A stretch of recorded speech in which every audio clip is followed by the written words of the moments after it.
பவித்ரா, விருந்தினர் பக்கம் இன்னைக்கு யார் கெஸ்ட் அப்படின்றத சொல்லிடலாமா? கண்டிப்பா.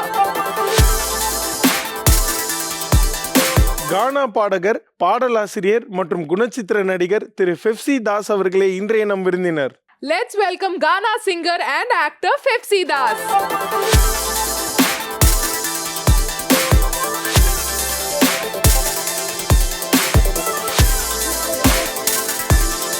வணக்கம். வணக்கம். எப்படி இருக்கீங்க? நல்லா இருக்கும். சூப்பருங்க. நீங்க வந்து ஒரு ஆக்டர், அப்புறம் ஒரு கானா சிங்கர், லிரிசிஸ்ட், இன்னும் நிறைய பரிமாணங்கள்ல ஆர்ட் ஃபார்ம்ல உங்களுடைய பயணத்தை வந்து தொடர்ந்து பண்ணிக்கிட்டு இருக்கீங்க. ஸோ முதலாவதா இந்த நிகழ்ச்சியை மங்களகரமா ஆரம்பிக்க ஒரு கானா பாட்டோடைய ஸ்டார்ட் பண்ணிடலாம். கண்டிப்பா. குல்ஃபிமா குல்ஃபிமா என்னோட குல்ஃபி, 2 பேரும் குடிக்கலாம் கருப்பு காப்பி, ஓட்டம்பர போல சொக்கா கீரை, உன்னை மட்டும் தாமா நெஞ்சிக்கீரை, ஹைடோரா ஹைடோரா என் புஜ்ஜி புஜ்ஜிமா, ஹைடோரா ஹைடோரா என் புஜ்ஜி புஜ்ஜிமா. ஆஹா, சூப்பரா இருக்கு. யார் அந்த டோரா உங்க லைஃப்ல? அதாவது என்ன, எப்படி சொல்றது, என் மனைவியா இருக்கலாம், என் பொண்ணா இருக்கலாம், என் ஃப்ரெண்ட்ஸா இருக்கலாம், எங்க அப்பாவா இருக்கலாம், எங்க அம்மாவா இருக்கலாம். டோரான்றது ஒரு அழகான பொம்மை. அந்த பொம்மை வந்து உயிரா இருக்கிற மனுஷனா கூட இருக்கலாம். ஆஹா, ரொம்ப அழகா சொன்னீங்க. சோ சினிமா ஃபீல்ட்லயே வந்து பல பரிமாணத்துல இருக்கீங்க நீங்க. ஏன்னா ஒரு சூப்பரான சிங்கர் நீங்க, அதே மாதிரி லிரிசிஸ்ட், அதுக்கப்புறம் டான்சரு, சோ ஆக்டரு, ஏகப்பட்ட பரிமாணங்கள் இருக்கு. உங்களுக்கு வந்து ரொம்ப பிடித்தது எது? எனக்கு பிடிச்சது வந்து பாட்டு பாடணும். பாட்டு தானா? ஆமா, அதுதான் கவலை மறக்கும், மற்றவங்களை சிரிக்க வைக்கும், சிந்திக்க வைக்கும், அழ வைக்கும், அறிவு தன்மையை ஊட்டும். இன்னைக்கு நாங்கள்லாம் பாடுறதுனால தான் எல்லாருக்குமே உறக்கம் மறந்து, நிம்மதி எழுந்து, கவலை மறந்து எல்லாரும் நம்ம இருக்கிறோம். அதனால பாட்டு பாடுறது இஸ் பெஸ்ட். சூப்பர். அதே மாதிரியே பூலோகம் படத்துல வந்து ஒரு சூப்பரான பாடல் வந்து எங்களுக்காக கொடுத்தீங்கல்ல, அந்த பாடலும் நீங்க அப்படியே பாடிட்டீங்கன்னா நாங்க 2 பேரும் சந்தோஷமாயிடுவோம். கண்டிப்பா. உங்களுக்காகவும், நம்ம யூனிட்டுக்காகவும், மக்களுக்காகவும், எல்லாருக்கும் இந்த பாட்டு. 1960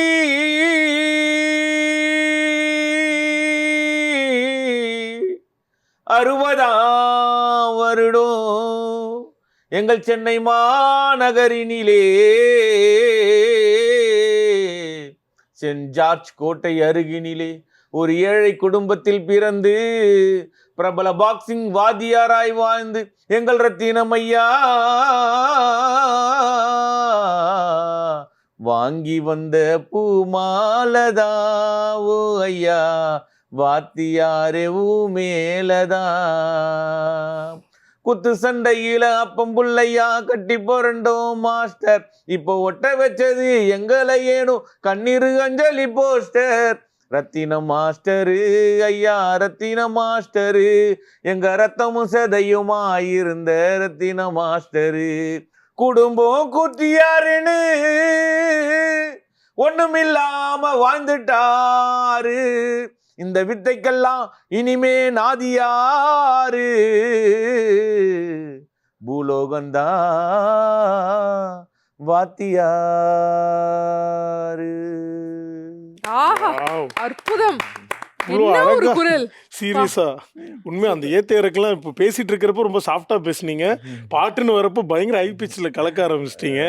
நன்றி யாருக்கு சொல்லணும்னா, இது முதல் தேங்க்ஸ் வந்து எனக்கு வாய்ப்பு ஏற்படுத்தி கொடுத்த விஜய் சாகர் சாருக்கும், டைரக்டர் கல்யாண் சாருக்கும், அதுக்கு இன்னும் என்னை இந்த அளவுக்கு பூஸ்ட் பண்ணி இன்னைக்கு நான் நிறைய இடம் போய் கச்சேரி பாடுறேன்னா ஸ்ரீகாந்த் தேவா அண்ணாக்கும் தேவா சாருக்கும் தான் நான் ரொம்ப நன்றி சொல்லணும். சூப்பர். அவங்க மட்டும் இல்லைன்னா நான் இந்த இடத்துல உட்காந்து இருக்க முடியாது. கண்டிப்பா அவங்க ரொம்ப சந்தோஷப்படுவாங்க உங்களை வந்து இந்த மாதிரி ஒரு இன்ட்ரடியூஸ் பண்ணதுல. ஸோ பூலோகம் படத்துல இந்த ஒரு பாட்டு ரொம்ப ஒரு முக்கியமான ஒரு தருணத்துல வரும், ஒரு எமோஷனலான ஒரு போர்ஷன்ல ரொம்ப அழகா பாடிருக்கீங்க. இந்த படத்தினுடைய வாய்ப்பு எப்படி கிடைச்சது? இந்த வாய்ப்பு என்னன்னா, நிறைய கம்பெனிஸ் ஏறுவோம் நம்ம வாய்ப்புக்காக, நடிக்கணும், பாட்டு போடணும், ஏதாவது ஒரு கம்பெனி கிடைக்காதா அப்படின்னு சொல்லிட்டு நிறைய கம்பெனிஸ் ஏறும்போது அப்போ விஜய் சாகர் சார் வந்து அவரை பார்த்து மீட் பண்ணேன். So long time 3 years back அப்புறம் ஒரு ஃபோன் வருது. இந்த மாதிரி அசிஸ்டன்ட் டைரக்டர் அருண் சொல்லிட்டு அவர் பண்ணுறார், தம்பி இந்த மாதிரி ஆடிஷன் நடக்குது ஆஸ்கார் ஃபிலிம்ஸில், உங்களை சார் கூப்பிட்றாங்க, விஜய் சாகர் சார் வாங்க. அப்போ ஆடிஷன் நடக்கும்போது நான் அதில் கலந்துட்டேன். அதில் நிறைய காமெடி ஆர்டிஸ்ட்லாம் வந்தாங்க நிறைய பேர். அப்போ நானும் போய் அந்த டைலாக்லாம் பேசினேன், அந்த லோக்கல் டைலாக்கு. வச்சார சொல்லு என்ன பண்ணோம், டியூப் லைட் ஓடிக்கணுமா இந்த மாதிரி. ஸோ அந்த நேரத்தில் இந்த டைலாக்லாம் சொன்னோன்னே சரி ஆடிஷன் முடிஞ்சிச்சு நீங்கள் கிளம்பலாம் அப்படின்னு சொல்லிட்டாங்க. எல்லோரும் போயிட்டாங்க. என்னடா இது வாய்ப்பு கிடைக்குமா கிடைக்காதா அப்படின்னு சொல்லிட்டு தெரியும் அசிஸ்டன்ட் டைரக்டர் போய் அருண் சார்கிட்ட, சார் நான் பாடகர் ஒரு பாட்டு பாடலாமா அப்படின்னு. சரி பாடுங்க, படம் பேர் என்ன சார் அப்படின்னு. அப்போது படம் பேர் பூலோகம்னு சொன்னோடனே அந்த பூலோகம் வார்த்தைகளை வச்சு ஒரு மையமாக வச்சு ஒரு பாட்டு பாடி வீடியோ எடுத்தாங்க. வீடியோ எடுத்துகிட்டு அதுக்கப்புறம் திரும்பியும் டேரக்டரை மீட் பண்ணுறதுக்காக போகிறேன். அப்போது கம்பெனியில் உக்காந்துட்டே இருக்கேன். வருவார்ப்பா, தம்பி டைம் ஆகிடுச்சு, நீங்கள் போய் சாப்பிட்டு வாங்க. இல்லை சார் நான் பார்த்துட்டே போயிடுறேன், ரெண்டாவது பார்க்க முடியாது, இயக்குனர்லாம் ரொம்ப கஷ்டம் சார் அப்படி. இல்லைப்பா வரமாட்டார், அவர் கொஞ்சம் நிறைய டிஸ்கஷனில் இருக்கு. அப்போது சரி என்ன பண்ணு, வெயிட் பண்ணி பார்க்க முடியல. மறுநாள் காத்தால நீங்கள் வந்துடுங்க, எத்தனை மணிக்கு வரணும் அப்படின்னு. ஒரு 8-9 மணிக்கு. நான் 7 மணிக்கே போயிட்டேன் ஆஃபீஸ்க்கு. போயிட்டு அதுக்கப்புறம் 7 மணிக்கு சார் வந்தாங்க, கல்யாண் சார். அவரை பார்த்தேன். அதுக்கப்புறம் பார்த்துட்டு பாட வச்சுட்டு, தம்பி ரெக்கார்டிங் தேட்டருக்கு வாங்க, ஸ்ரீகாந்த் தேவா சார் ரெக்கார்டிங் தேட்டரு, அம்மா டாக்ஸி வாங்க அப்படின்னு. நான் அங்கே போய் வெயிட் பண்ணேன். அதுக்கப்புறம் வெயிட் பண்ணிட்டு கிட்டத்தட்ட ஒரு 2-3 நாள் ஆயிடுச்சு. எல்லாருக்கும் தெரியும் வாய்ப்பு உடனே கிடைக்காது அப்படின்னு. அதுக்கப்புறம் கூப்பிட்டு மேலே கூப்பிட்டு வாய்ஸ் டெஸ்ட் எடுத்தாங்க. அதுக்கப்புறம் சாங் எழுத ஆரம்பித்தோம். அதுக்கப்புறம் 1 by 1 1 மாதம் சார் இந்த சாங்கு ஆயிடுச்சு. 1 மாதம். அந்த காலத்தில் தான் சொல்லுவாங்க இந்த பாடல் எடுக்கிறதுக்கு 2 மாதங்கள் 3 மாதங்கள் ஆனது அப்படின்னு. என் வாழ்க்கையில் இந்த பூலோகம் பாட்டு வந்து 1 மாதம். லாஸ்ட்டு நாளைக்கு நைட் ஷூட்டிங்னா இன்னைக்கு நைட்டு பாடுறேன். அப்போது உடனே சொல்லிட்டு இன்னைக்கு 8:05க்கு பாடுறேன் கரெக்டாக. உடனே பாடி முடிச்சோடனே 10 மணிக்கு ஃபோன் வருது, தம்பி நீங்களே நடிச்சிடுங்க அப்படின்னு டேரக்டர்கிட்டருந்து. இன்னும் 2 மடங்கு சந்தோஷமாயிடுச்சு. நம்மளே நடிக்க சொல்கிறாங்களே அப்படின்னு சொல்லிட்டு அப்படி நடித்த இந்த படம் ஜெயம் ரவி சார் கூட பாராட்டினாங்க. திரிஷா மேடம் கூட ஷூட்டிங் ஸ்பாட்டில் இந்த பாட்டை அப்படியே மொனத்தாங்க இந்த மாதிரி அப்படின்னு சொல்லிட்டு நிறைய செய்திகள்லாம் வந்தது. இந்த பாட்டு ரொம்ப ஒன்று. அப்போ ஜெயம் ரவி சார் ஒரு மீடியா முன்னாடி வந்து பேட்டி கொடுக்கும்போது என்ன பாட சொன்னார், நான் பாட்டு மறந்துட்டேன். அவர் பாடினார் சார், பாடுப்பா நீ தானேப்பா பாடின, பாடுப்பா அப்படின்னு. சார் மறந்துட்டேன் சார். மறந்துட்டியா, என்ன மாதிரி பாட்டு இட்டு சாங் மறந்துட்டேன் அவர் சொல்லிட்டு சார் பாடினாங்க. ஸோ அந்த மாதிரி ஒரு ட்ராவல் வந்து எனக்கு ரொம்ப கிடைச்சது. ரொம்ப சந்தோஷமாகுது. அந்த நினைவுகள்லாம் மறக்க முடியாது. ரொம்பவும் கடினமான பாட்டாக இருந்தால் கூட கடினமான ஒரு நேரத்தில் அந்த அமைஞ்சது எனக்கு ரொம்ப கஷ்டம். இன்னைக்கு வரைக்கும் நம்ம ஜெயா டிவியில் அந்த படம் போட்டே இருக்காங்கும் போது நான் உயிரோடு வாழ்ந்து நிற்கிறேன்ற ஒரு எனக்கு ஆத்மான சந்தோஷம். ஜெயா டிவிக்கு ரொம்ப ரொம்ப நன்றி சார். ரொம்ப அழகாக ஆரம்பித்து ரொம்ப அழகாக முடிச்சிட்டிங்க. ரொம்ப நாளாக இந்த ஒரு டவுட் இருக்கும். இப்போ வந்து படத்தில் வந்து மியூசிக் டைரக்டர்ஸ் வந்து ஒரு மெலடி சாங் கம்போஸ் பண்ணுறாங்க, ஒரு இன்ட்ரோ சாங் கம்போஸ் பண்ணுறாங்கன்னா அவங்க கம்போஸ் பண்ணுவாங்க. பட் இந்த கானா சிங்கரை கூப்பிட்றப்போ அது அவங்களுடைய ஸ்டைல் நிறைய வெளிப்படும். இப்போ இந்த பாட்டு பாடிருக்கீங்களா, இதில் உங்களுடைய லிரிக்ஸ் உங்களோடது, டியூன் மோஸ்ட்லி உங்களோடதா இல்லை நீங்கள் மியூசிக் டைரக்டர் கூட கொலாபரேஷன் பண்ணுவீங்களா? இல்லை, சாரோட தான் கொலாபரேஷன் பண்ணி அவங்க தான் டியூனு அது இதுன்னு நாங்கள் ஒரு மெத்தடு வச்சுருப்போம். ஸோ அவங்க அதுக்குன்னு இருக்காங்களே, கானானா அவங்க தான், அது யாராலையும் அது முடிஞ்ச. கானானா அவங்க தான். ஸோ ஸ்ரீகாந்த் தேவா சார் தான் கானானா. ஸோ அவங்க வந்து அந்த ஸ்டைலுக்கு எடுத்துன்னு வந்தாங்க. இப்போ நம்மனா வேற ஸ்டைலில் பாடுவோம், ஆனால் சினிமாக்குன்னு ஒரு ஸ்டைல் இருக்குல்ல, அந்த ஸ்டைலுக்கு அவங்க எடுத்தாங்க. விஜய் சார் வந்து சாகர் சார் வந்து லிரிக்கு அதெல்லாம் அவங்க பார்த்தாங்க. எல்லாத்தையும் பார்த்து மொத்தமாக அதுதான். இன்றைக்கி ஒரு லிரிக் எழுதுவாங்க, சரி இருக்காது. 2 days அப்புறம் இன்னும் கொஞ்சம் லிரிக் எழுதுவாங்க, அது சரி இருக்காது. இப்படியே மாறி மாறி 1 month அது அப்படி போய் கரெக்டாக ஒரு பாலிஷ் ஆகி அது இன்னைக்கு வரைக்கும் நிறைய பேர் என்கிட்ட சொல்லியிருக்காங்க. லாஸ்ட் வீக் கூட ஒரு பேங்க்கில் ஒரு நண்பர் சொன்னார், சார் நான் 4 தடவை கேட்டேன் அந்த பாட்டு, நைட்டு தூக்கத்தில் கேட்டேன் அப்படின்னு. ஸோ இன்னமும் திரும்பி சொல்கிறேன், நான் உயிர் வாழ்ந்துனே இருக்கேன். அவங்களால நான் உயிர் வாழ்ந்துனேன். ரொம்ப அழகாக உங்களோட பிளேபேக் சிங்கிங் ஜேர்னி எப்படி ஆரம்பிச்சதுன்னு சொன்னீங்க.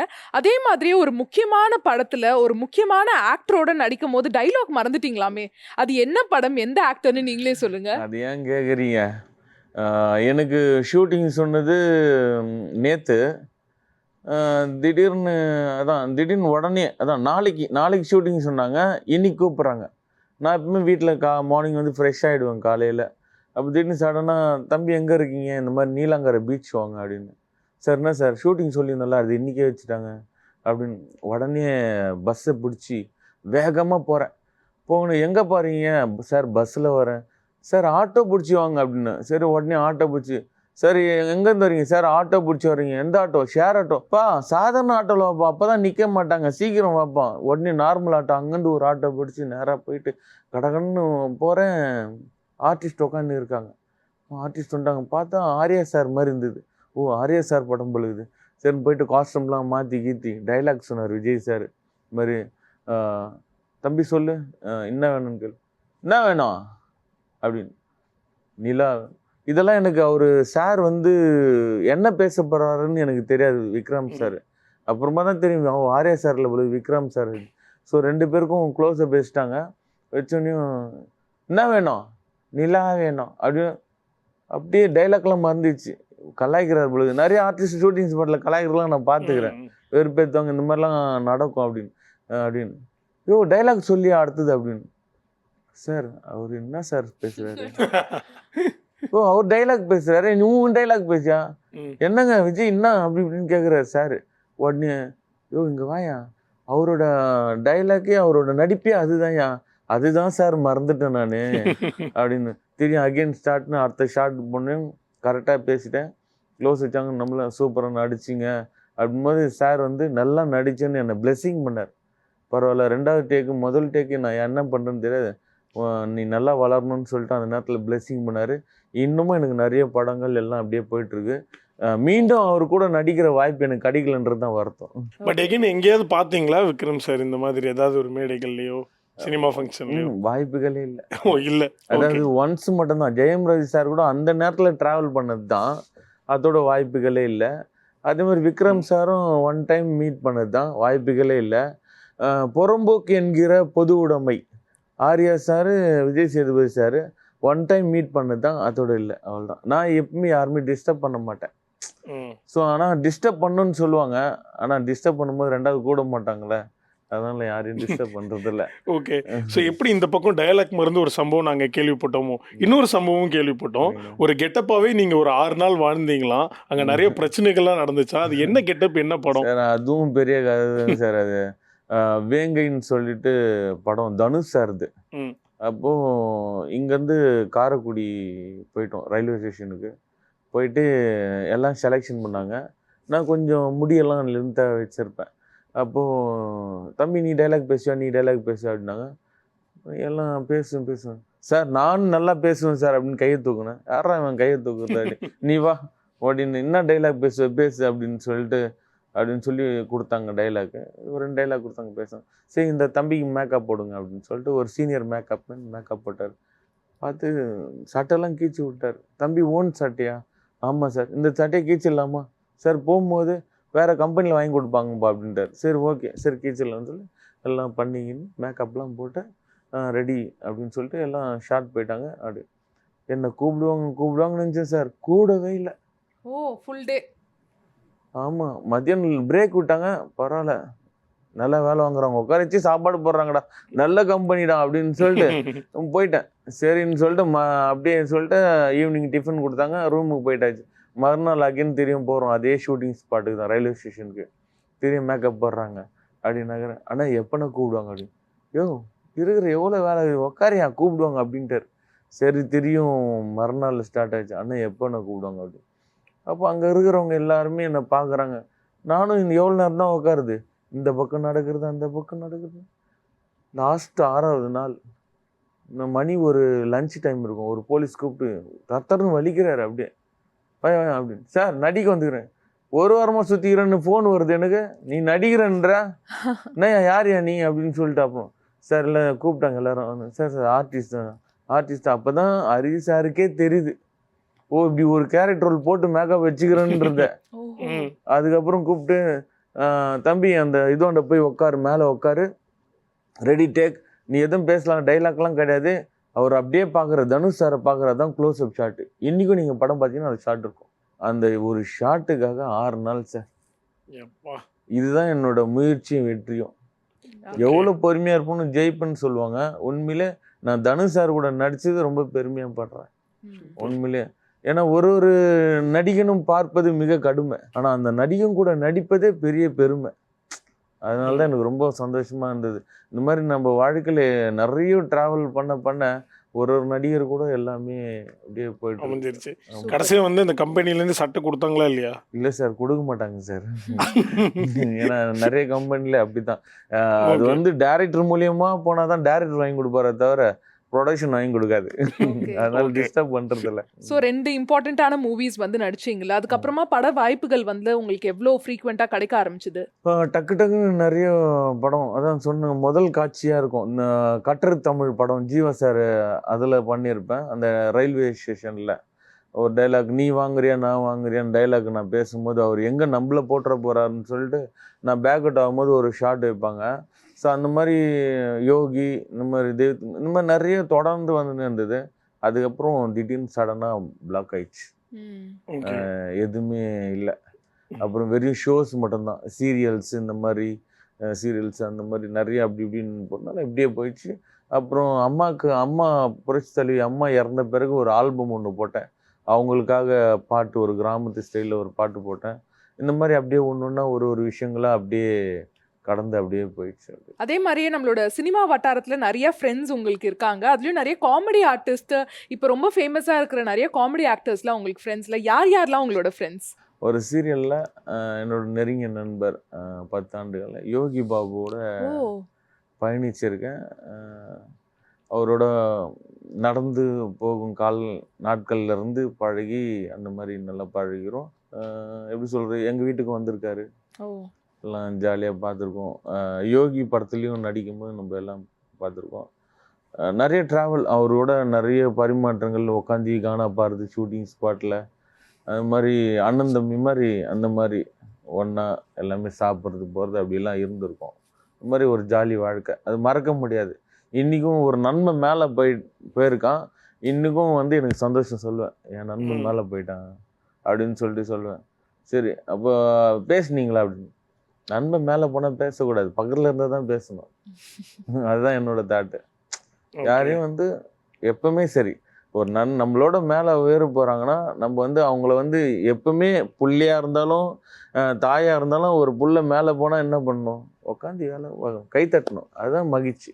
ஓகே. அதே மாதிரி ரெடன் கிங்ஸ்லயும் உங்களுக்கு நெருங்கிய ஒரு ஆமாம், நண்பர். அவரும் நான் டான்ஸரில், அவரும் டான்ஸரு. ஆடி மாதம் எல்லாமே ஆடுவோம். இது மாதிரி ஷோஸு, ஸ்டார் நைட் ஷோஸு, இது மாதிரி நிறைய அவர் நிறைய ஷோஸ் பண்ணுவார். அதில் நாங்களும் கலந்து நிறைய டான்ஸ் பண்ணுவோம். ஸோ அவரும் எப்போனா பார்ப்பேன் ரேராக, வா மச்சி நான் எப்படி நல்லா இருக்கீங்களா அப்படி ஜாலியாக பேசுவோம். அப்படி நம்ம வந்து நிகழ்ச்சியோட ஆரம்பத்துல வந்து நீங்க வந்து ஒரு சிங்கர், லிரிசிஸ்ட், நம்ம இதெல்லாம் அப்புறம் இந்த பாடகர் எல்லாமே நடிகர் சொல்லிட்டே இருந்தோம். அடுத்து நீங்க ஜிம்னாஸ்டிக்கும் பண்ணுவீங்களா? நிறைய பேர் கோச்சிங்லாம் கொடுத்துருக்கீங்களாமே. ஆமாம், அதாவது என்னென்னா இதுக்கு காரணம் வந்து எங்களோட மெரினா பீச்லேருந்து கண்ணகி சிலை இருக்கும். ஒரே நேராக பீச் ஓரத்தில் மாஸ்டர் பூபால்னு இருக்கார், அவரோட அசிஸ்டண்ட் தான் நான். முகேஷும் என்னோட ஃப்ரெண்ட் இருக்கார், அவரோட அசிஸ்டண்ட்டு. நாங்கள் எல்லாருமே வந்து நிறைய பேருக்கு ஆர்டிஸ்ட்டுக்கு, ராபர்ட்டு, அதுக்கப்புறம் காதல் சுகுமார், இந்த மாதிரி நிறைய பேர் அங்கே தான் வந்து நம்மக்கிட்ட கற்றுக்குவாங்க. பேலன்ஸ் பண்ணுவோம், நான் தான் அசிஸ்டண்ட்டாக வந்து கூட பண்ணுவேன். அப்போது அந்த வகையில் வந்து தனுஷ் சாரும் நம்மக்கிட்டேருந்து தான் வந்து போனார். ஓ. அது அந்த பெருமை வந்து நம்ம ஜிம்னாஸ்டிக் கிளாஸுக்கு இருக்குது.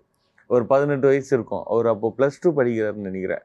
அப்போ அந்த நேரத்தில் வந்து நம்மக்கிட்ட தான் வருவார். ரோலு, காட்டுவீல், அதுக்கப்புறம் அப்படி இப்படி பண்ணார். அதுக்கப்புறம் படம் புக்கிங் ஆயிடுச்சுல்ல, அப்புறம் பாண்டியன் மாஸ்டர்கிட்ட போயிட்டார்.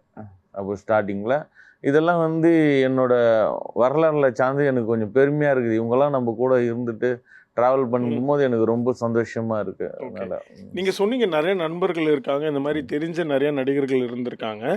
இது மூலியமா உங்களுக்கு வாய்ப்புகள் அங்கங்க கிடைக்குதா இல்ல கிடைக்காம இருக்கா? கிடைக்காம இருக்கு. ஓகே. என்ன காரணம்னு நினைக்கிறீங்க?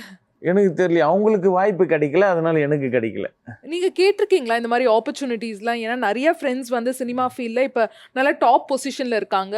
ஆப்பர்ச்சுனிட்டிஸ் நீங்க கேட்பீங்களா, இல்லப்பா வர ஆப்பர்ச்சுனிட்டிஸ் மட்டும் தான் எடுப்பேன் அப்படிங்கிற மாதிரி வெயிட் சும்மா பண்றீங்களா? ஒரு லைவா சும்மா என்ன மாப்பிள்ள நல்லா இருக்கியா, எப்படி இருக்க, என்ன பண்ணிட்டு இருக்க அப்படின்னு எனக்கும் கொஞ்சம் சொல்ல, அவ்வளோதான். ஓ, அந்த மாதிரி. அப்படிதானே கேட்க முடியும். எனக்கு கண்டிப்பா நீ எனக்கு வேலை கொடுத்துட்டு தான் நீ வேலை பார்க்கணும் அப்படின்னு எப்படி சொல்ல முடியும்? சொல்ல முடியாது. ரொம்ப இன்னசென்ட்டா நிறைய விஷயங்கள் ஃப்ரம் த ஹார்ட் பேசுறீங்க. ஆமா. ஸோ இப்போ வந்து ரொம்ப பிரம்மாண்டமா வெளிவர இருக்கக்கூடிய படம் வந்து நம்ம சூர்யா சாருடைய கங்குவா. அந்த படத்துல வந்து ஒரு ஃபர்ஸ்ட் சாங் ரிலீஸ் பண்ணியிருந்தாங்க, ஃபயர் சாங்னு போட்டு.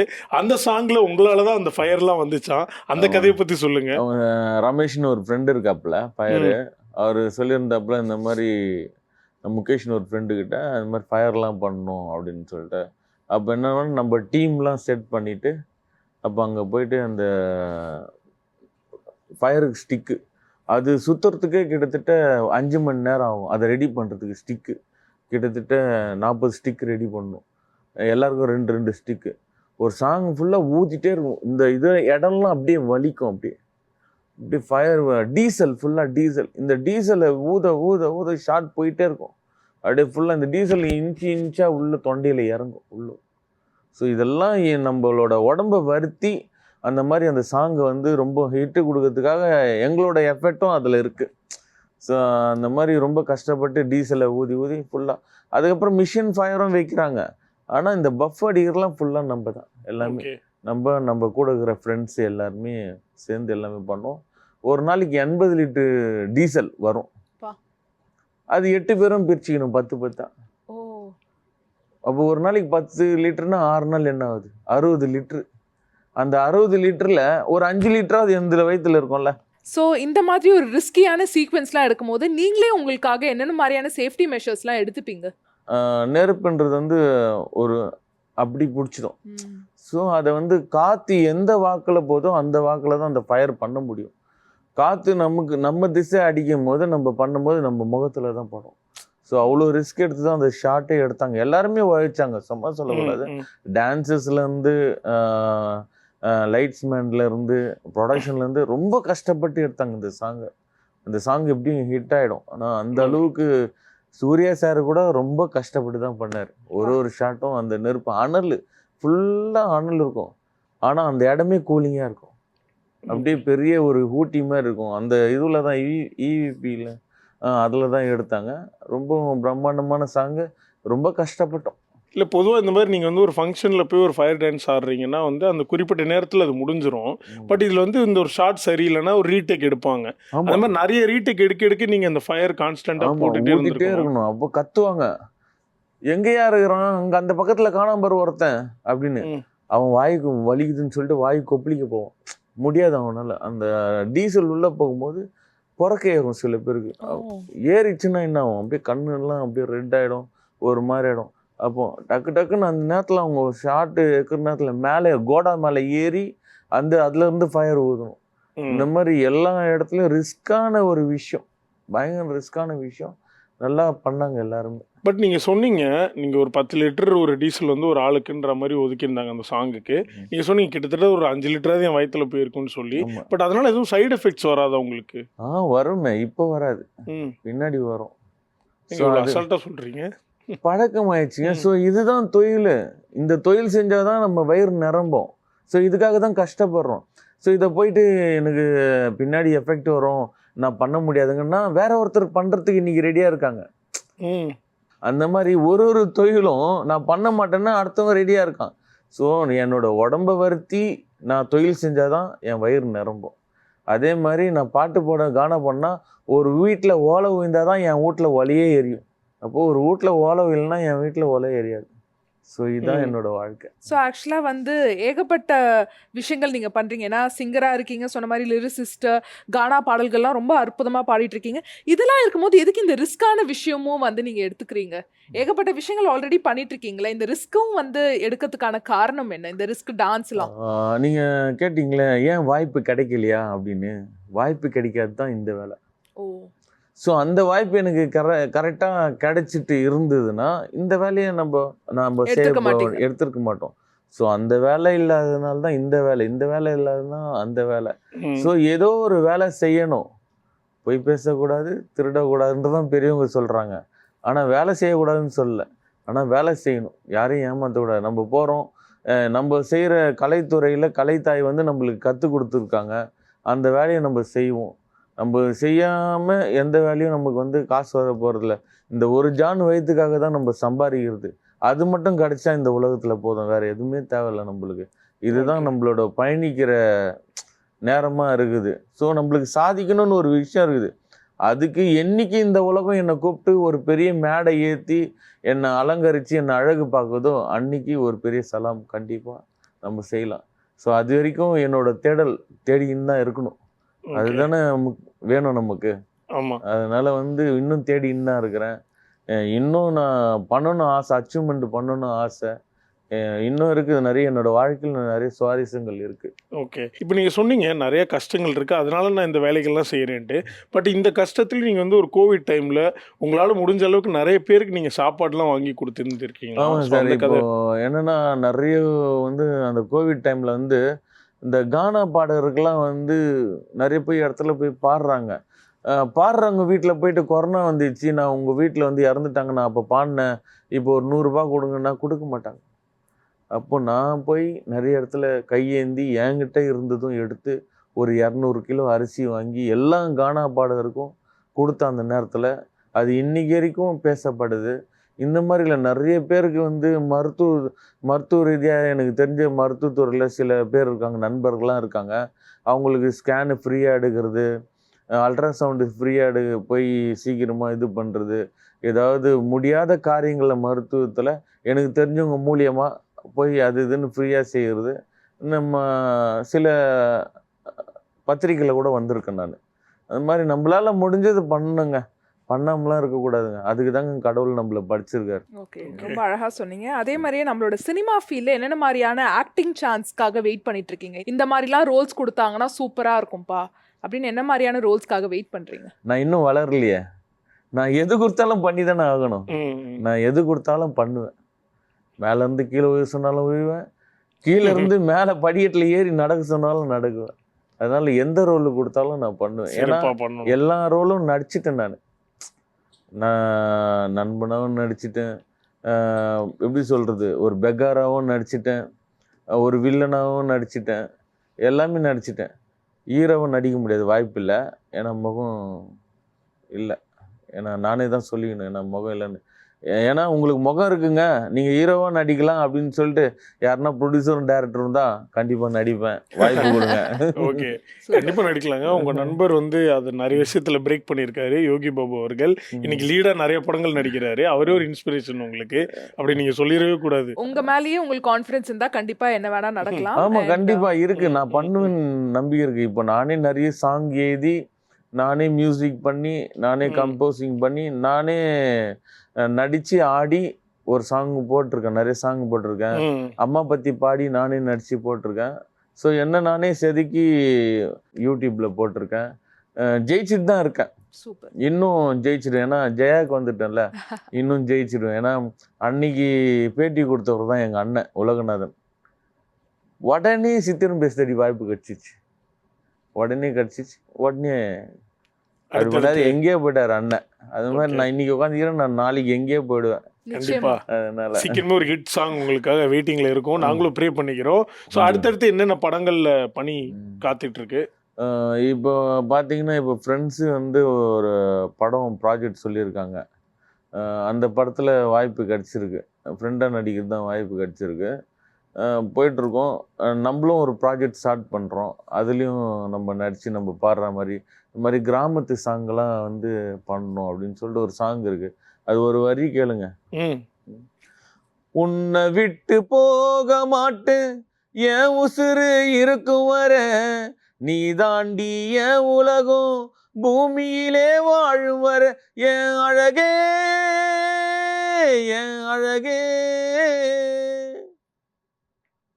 கோடி ஜன்மம் இருந்தாலும் மாமாவே நீ வேணும், உன்னோட கைப்பிடிச்சு ஊரெங்கும் சுத்தணும், கண்ணுக்கு கண்ணாக நான் உன்னை பார்த்துக்குவேன், 7 ஜென்மத்திலும் உங்கூட நான் இருப்பேன், புள்ளி வச்சு கோலம் போட்டா எப்பவோ அழிஞ்சிடும், என் மாமா முகம் மட்டும் மனசுக்குள்ள பதிஞ்சிடும், அடிவாடி அடிவாடி என் உறவேவா, உன்னை விட்டு போக மாட்டேன், என் உசுறு இருக்கும் வர, நீ தாண்டி என் உலகம் பூமியிலே வாழுவர. ரொம்ப அருமையா இருக்கு, கேட்டுக்கிட்டே இருக்கலாம், அவ்வளோ அருமையா இருந்துச்சு. அண்ட் ரொம்ப அற்புதமா நிறைய விஷயங்கள் உங்களை பத்தி ஷேர் பண்ணீங்க, எங்களுக்கும் நிறைய விஷயங்கள் உங்களை பத்தி தெரிய வந்துச்சு. அண்ட் உங்களோட அப்கமிங் ப்ராஜெக்ட்ஸ் எல்லாமே சூப்பர் டூப்பர் ஹிட் ஆகணும், நாங்க ஆவலா காத்துட்டு இருக்கோம். ஜெயா டிவி சார்பா வாழ்த்துறோம். நிகழ்ச்சிக்கு வந்ததுக்கு ரொம்ப நன்றி. தேங்க்யூ. ஓகே வியூவர்ஸ், காலைமலர் ஷோட எண்டுக்கு வந்தாச்சு. எல்லா செக்மெண்ட்ஸுமே பார்த்துருப்பீங்க. உங்களுக்கு நிச்சயமா பிடிச்சிருக்கும்னு நாங்க நம்புறோம். அண்ட் இதே மாதிரி இன்னொரு ஒரு சூப்பரான காலைமலர் எபிசோட்ல நாங்க உங்களை சந்திக்கிறோம். until then it's bye from Pavithra and Karthik Ramadurai. Bye. நன்றி, வணக்கம்.